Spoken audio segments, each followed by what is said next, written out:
आपने कुछ कहा काका ससुर जी? हाँ? नहीं नहीं, कुछ नहीं कहा हमने बहू। हमने ये कहा कि तुम जाओ, जाके वो हमारे अनिरुद्ध का गुस्सा ठंडा करो, हम खा लेंगे। शौती अब जाओ।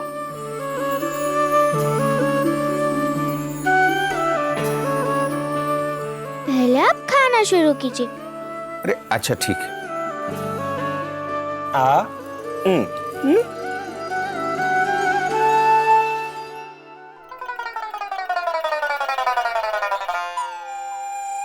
बटुक, ध्यान कहाँ है तुम्हारा?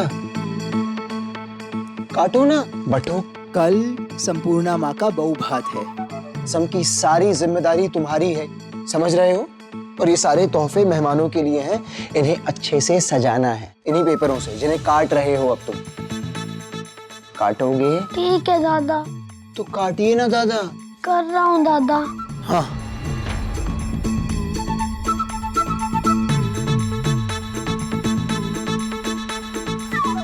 जमींदार साहब, क्या कर रहे हैं आप? बटुक,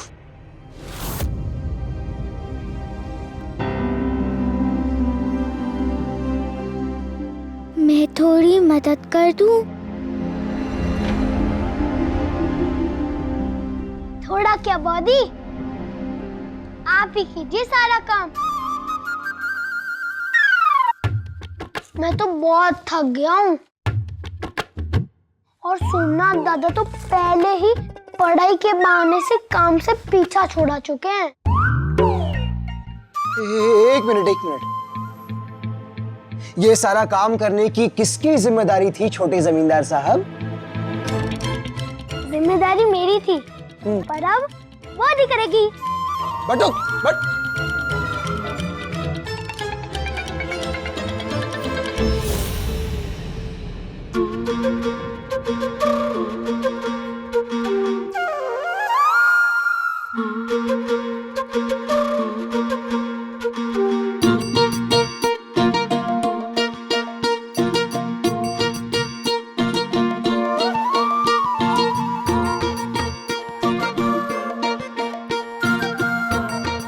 इसे कैसे काटूं?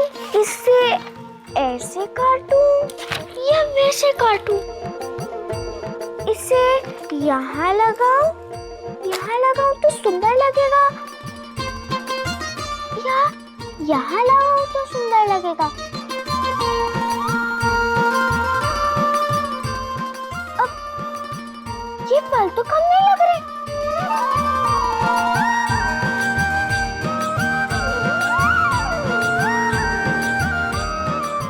अब कौन-कौन सी मिठाइयाँ मंगवाऊं? आप बताइए ना। अब आप गुस्से में बैठे रहेंगे। सब कम कैसे होगा पति बाबू? रसगुल्ला कभी कड़वा अच्छा लगता है क्या खाने में? एक मिनट, तुमने मुझे कड़वा कहा बोंदता? नहीं, मैं तो रसगुल्लों को कह रही हूँ, आपको थोड़े ना पति बाबू। वैसे भी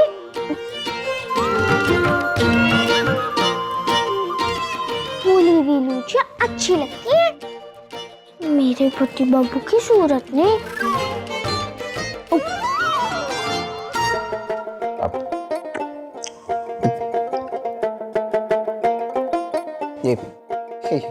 ये जो तुम बेकार की बातें करती हो ना, इसीलिए मुझे तुम्हारे साथ काम ही नहीं करना,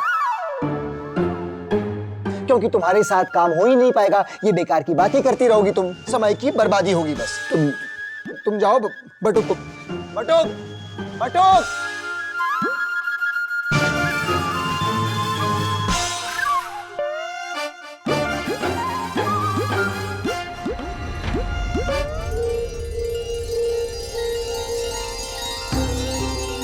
मेरा सपना है कि तुम मेरी तरह मेरे साथ बैरिस्टर बनो।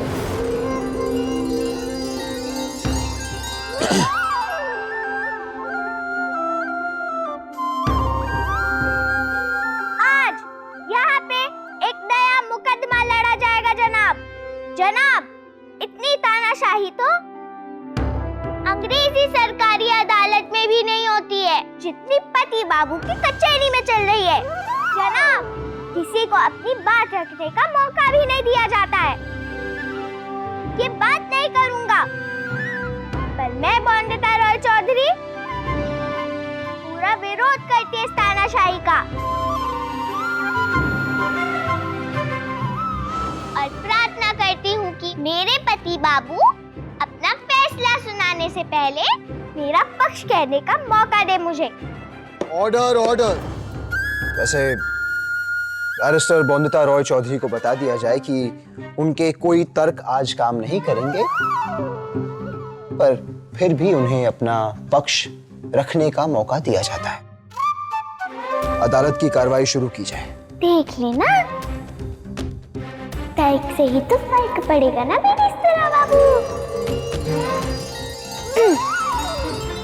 जनाब, वैसे आपको नहीं पता है कि जब आपकी तबीयत खराब थी तब भी मैंने आपसे कहने की कोशिश की थी कि काका ससुर जी ने संपूर्णा दीदी का विवाह तय कर दिया है, तो सुना ही नहीं आपने। और मुंशी जी का सच बाहर लाने में इतना खो गई बॉन्दिता रॉय चौधरी कि समय ही नहीं मिला। और सब ठीक होने के बाद जब बॉन्दिता रॉय चौधरी बताने वाली थी कि तब तक ससुर जी और संपूर्णा दीदी शादी करके घर वापस आ गए। अब बताइए, इसमें बॉन्दिता रॉय चौधरी की कोई गलती है क्या? फिर आप क्यों मेरी तरह मुंह फुला के बैठ गए? बात भी नहीं सुनी मेरी। बताइए, इसमें बॉन्दिता रॉय चौधरी की कोई गलती थी क्या? बोलिए ना, गलती थी क्या? ठीक है, और नहीं बोलूंगी। रख दिया मैंने अपना पक्ष। सुना दीजिए अपना फैसला बैरिस्टर बाबू।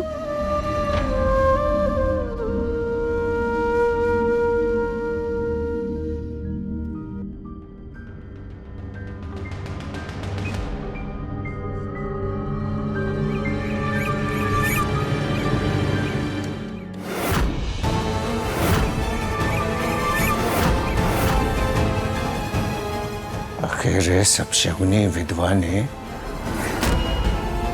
ऐसा किया क्या जो इससे विवाह करने को तैयार हो गया बिनोय?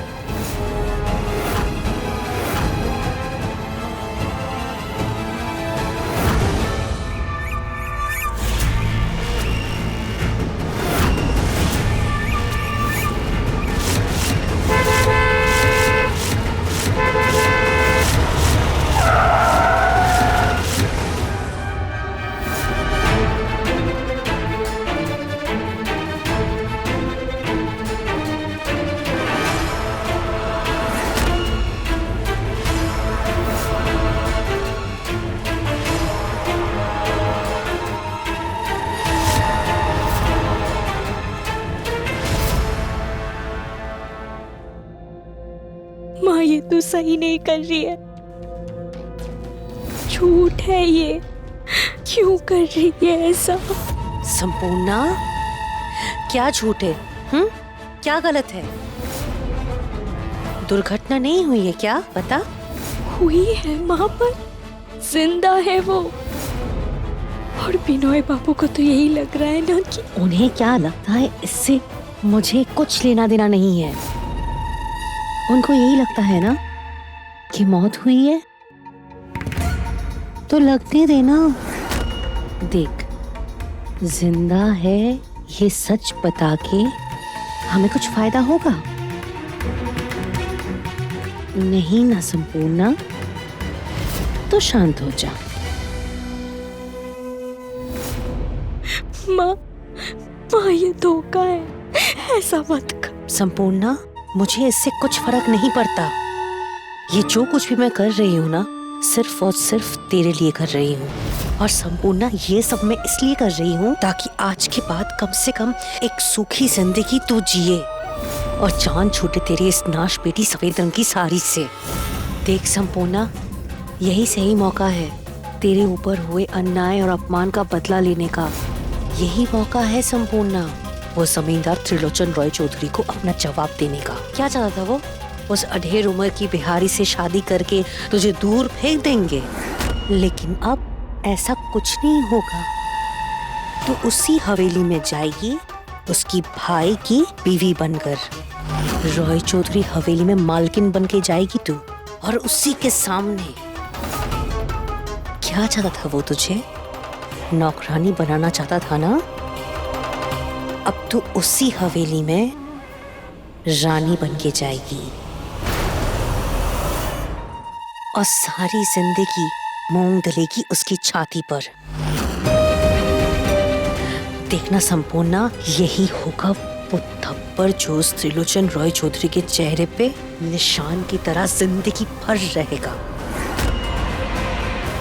और वो तेरे सामने ऊंची आवाज तो क्या, जिंदगी भर ना गर्दन नीचे करके घूमेगा वो। अब तू बता संपूर्णा, क्या तू ये नहीं चाहती? सुखी जीवन, आराम की जिंदगी, बिना अपमान के तू जिंदगी भर जिएगी। नहीं चाहती तू ऐसा? चाहती हूँ माँ, चाहती हूँ मैं। बहुत दुख दिया इस त्रिलोचन ने मुझे। तृष्णाएं खत्म नहीं हुई विधवा पापन की। बहुत विनाश कर लिया तूने इस घर का। चल निकल, निकल यहाँ से बाहर। हर दिन अपमान किया है, मैं उसका सर झुकाना चाहती हूँ। शाबाश, शाबाश मेरी बच्ची।